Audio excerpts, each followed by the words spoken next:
अस्सलाम वालेकुम। लो जी ਤੁਹਾਨੂੰ यूके ਦਾ ਇੱਕ ਹੋਰ ਛੋਟਾ ਜਿਹਾ ਸ਼ਹਿਰ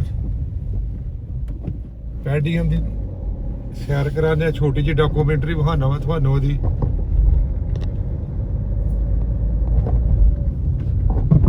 ਇਹ ਵੇ ਜੀ ਪੈਡੀਅਮ ਸ਼ਹਿਰ। यूके ਦਾ ਤਕਰੀਬਨ ਹਰ ਸ਼ਹਿਰ ਜਿਹੜਾ ਨਾ ਇੱਕ ਜੈਸਾ ਹੀ ਹੈ, ਕੋਈ ਲੰਮਾ ਚੌੜਾ ਫਰਕ ਨਹੀਂ ਹੈ ਉਹਦੇ ਵਿੱਚ।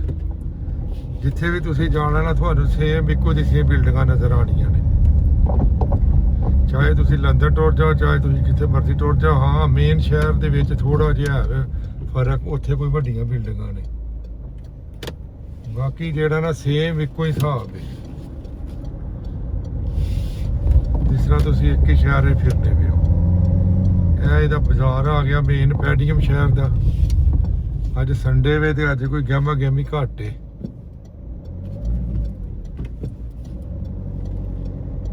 ਸੰਡੇ ਦੀ ਵਜ੍ਹਾ ਨਾਲ ਨਾ ਥੋੜਾ ਜਿਹਾ ਇੰਨੀ ਗਹਿਮਾ ਗਹਿਮੀ ਨਹੀਂ ਹੈ। ਰੋਡਾਂ ਦੇ ਉੱਤੇ ਹੀ ਦੁਕਾਨਾਂ ਨੇ, ਜਿੱਥੇ ਮੇਨ ਰੋਡ ਹੈ ਉੱਥੇ ਇਹਨਾਂ ਦੀਆਂ ਦੁਕਾਨਾਂ ਪਾ ਲੈਂਦੇ ਨੇ। ਪਿੱਛੇ ਮਹੱਲਿਆਂ ਦੇ ਵਿੱਚ ਕੋਈ ਦੁਕਾਨ ਨਹੀਂ ਹੁੰਦੀ।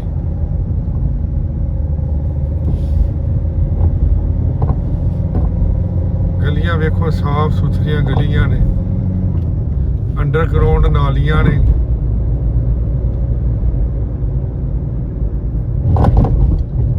ਔਰ ਟ੍ਰੈਫਿਕ ਦਾ ਨਿਜ਼ਾਮ ਵੀ ਮਾਸ਼ਾਅੱਲਾ ਬੜਾ ਸੋਹਣਾ ਹੈ।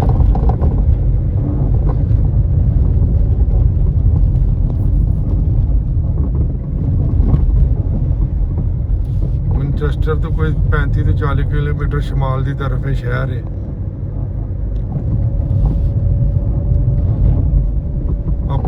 ਜ਼ਿਆਦਾਤਰ ਇਸ ਏਰੀਏ ਦੇ ਵਿੱਚ ਗੋਰੇ ਲੋਕ ਹੀ ਰਹਿੰਦੇ ਨੇ। ਆਪਣੀ ਕਮਿਊਨਿਟੀ ਮੁਸਲਮਾਨਾਂ ਦੀ ਬਹੁਤ ਘੱਟ ਹੈ।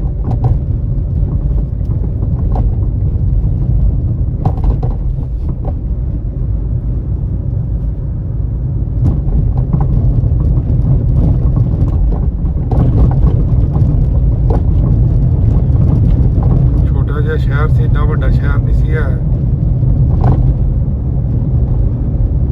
ਇਹ ਹੁਣ ਬਾਹਰ ਆ ਗਿਆ ਸ਼ਹਿਰ ਤੋਂ ਥੋੜਾ ਜਿਹਾ। ਇਸ ਤੋਂ ਅੱਗੇ ਸ਼ੁਰੂ ਹੋ ਜਾਏਗਾ ਬਰਲੇ ਸ਼ਹਿਰ। ਨਾਲ ਮੇਰੇ ਖੱਬੀ ਸਾਈਡ ਦੇ ਮੋਟਰਵੇ ਵੇ।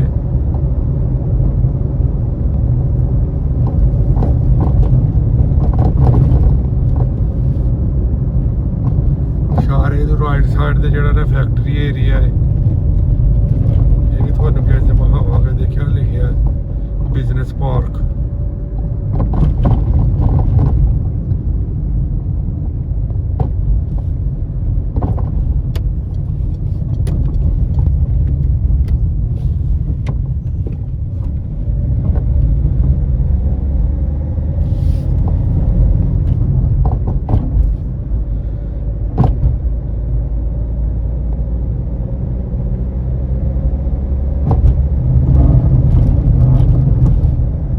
ਹਰਿਆਲੀ ਦੇ ਇੱਥੇ ਐਂਡ ਹੈ ਨਾ, ਕਿਉਂਕਿ ਬਾਰਿਸ਼ਾਂ ਬਹੁਤ ਜ਼ਿਆਦਾ ਹੁੰਦੀਆਂ ਨੇ ਔਰ ਇਹਨਾਂ ਨੇ ਦਰਖਤ ਵੀ ਬੜੇ ਲਾਏ ਨੇ, ਜਿਹਦੀ ਵਜ੍ਹਾ ਨਾਲ ਮੇਰੇ ਖਿਆਲ ਨਾਲ ਬਾਰਿਸ਼ਾਂ ਜਿਹੜੀਆਂ ਨਾ ਜ਼ਿਆਦਾ ਹੁੰਦੀਆਂ ਨੇ।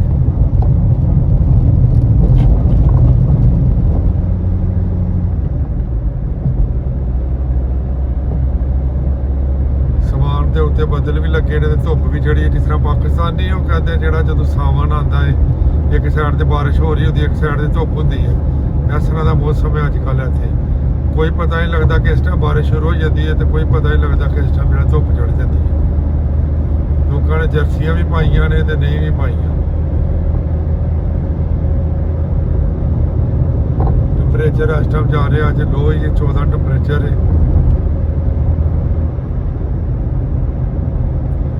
ਗੋਰੇ ਜਿਸ ਦਿਨ ਧੁੱਪ ਚੜੀ ਹੋਵੇ ਤੇ ਉਸ ਦਿਨ ਸਮਝੋ ਇਹਨਾਂ ਦੀ ਈਦ ਉਤੋਂ ਸੰਡੇ ਹੋਵੇ ਤੇ ਫਿਰ ਤੇ ਬਹੁਤ ਹੀ ਖੁਸ਼ ਹੋ ਜਾਂਦੇ ਨਾ।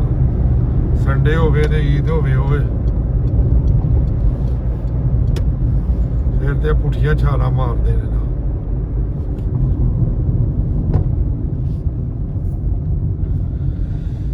ਆ ਗਿਆ ਜੀ ਮੈਨਚੈਸਟਰ ਸ਼ਹਿਰ ਵਾਲਾ ਰੋਡ ਬੋਰਡ। ਇਹਦੇ ਸੱਜੇ ਸਾਈਡ ਤੇ ਮੈਨੂੰ ਜਿਹੜੀ ਵੀ ਗੱਡੀ ਆਏਗੀ ਨਾ ਉਹ ਮੈਂ ਉਹਨੂੰ ਰਾਹ ਦੇਣਾ। ਆ ਗਈ ਗੱਡੀ ਤੇ ਰਸਤਾ ਹੋ ਗਿਆ ਕਲੀਅਰ।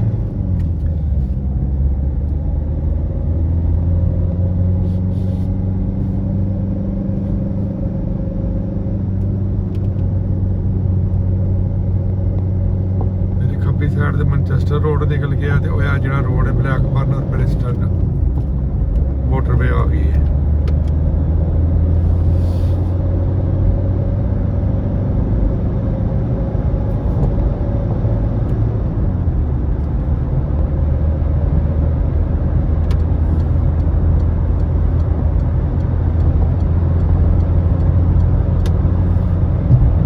ਲੋ ਜੀ ਮੋਟਰਵੇ ਤੇ ਚੜ ਗਏ ਆ, ਆਪਣੀ ਆਪਣੀ ਦੌੜੇ ਹੁਣ।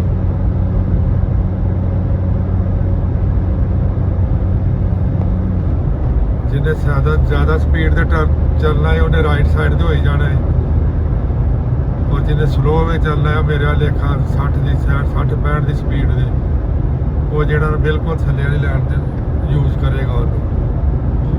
ਬੈਸਟ ਲਾਈਨ ਵੀ ਇਹੀ ਹੁੰਦੀ ਹੈ ਕਿਉਂਕਿ ਇੱਥੇ ਤੁਹਾਨੂੰ ਕੋਈ ਓਵਰਟੇਕ ਨਹੀਂ ਕਰਨੀ ਪੈਂਦੀ, ਆਰਾਮ ਸਕੂਲ ਨਾਲ ਜਾਣਾ ਪੈਂਦਾ ਹੈ। ਵੇਖਿਆ ਨਾ ਮੇਰੇ ਨਾਲ ਜਿਹੜੀ ਗੱਡੀ ਤੇਜ਼ ਆ ਰਹੀ ਹੈ ਪਿੱਛੋਂ, ਉਹ ਆਪਣੇ ਰਾਹ ਤੇ ਜਾ ਰਹੀ ਹੈ।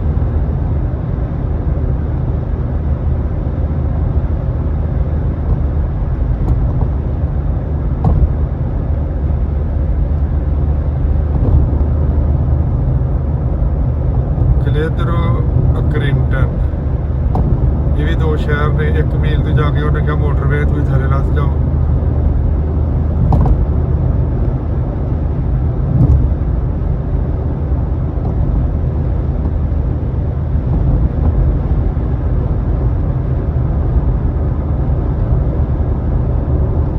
ਮੈਂ ਜਾਣਾ ਹੈ ਬਲੈਕਬਰਨ।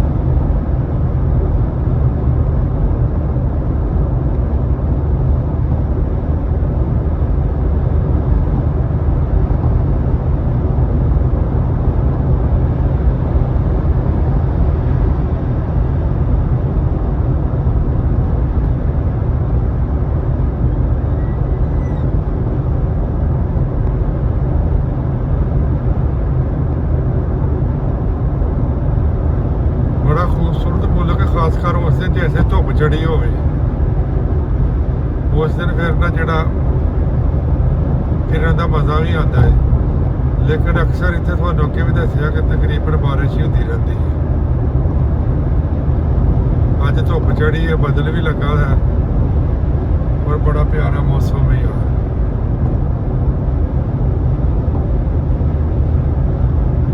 ਨਾਲੇ ਆਪਣਾ ਕੰਮ ਕਰੋ ਤੇ ਨਾਲੇ ਆਪਣਾ ਮੌਸਮ ਦਾ ਇੰਜੋਏ ਕਰੋ ਤੇ ਨਾਲੇ ਗਲੀ ਮਹੱਲੇ ਫਿਰੋ, ਰੋਡ ਫਿਰੋ। ਕੀ ਕਹਿੰਦੇ ਨੇ ਇੱਕ ਕਾਮ ਸੇ ਪਤਾ ਨਹੀਂ ਕੀ ਮੁਹਾਵਰਾ ਹੈ ਉਹ ਜਿਹੜਾ, ਨਾਲੇ ਪੈਸੇ ਕਮਾਓ ਤੇ ਨਾਲੇ ਇੰਜੋਏ ਕਰੋ।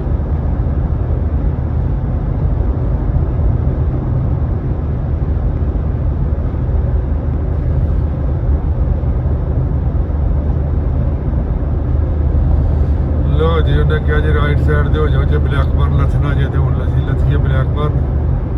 ਇਨਸ਼ਾਅੱਲਾ ਫਿਰ ਕੋਈ ਅਗਲੇ ਵਲੌਗ ਵਿੱਚ ਤੁਹਾਨੂੰ ਯੂਕੇ ਦੇ ਕਿਸੇ ਨਵੇਂ ਸ਼ਹਿਰ ਦੀ ਸੈਰ ਕਰਾਵਾਂਗੇ। ਓਕੇ, ਅੱਲਾ ਹਾਫਿਜ਼।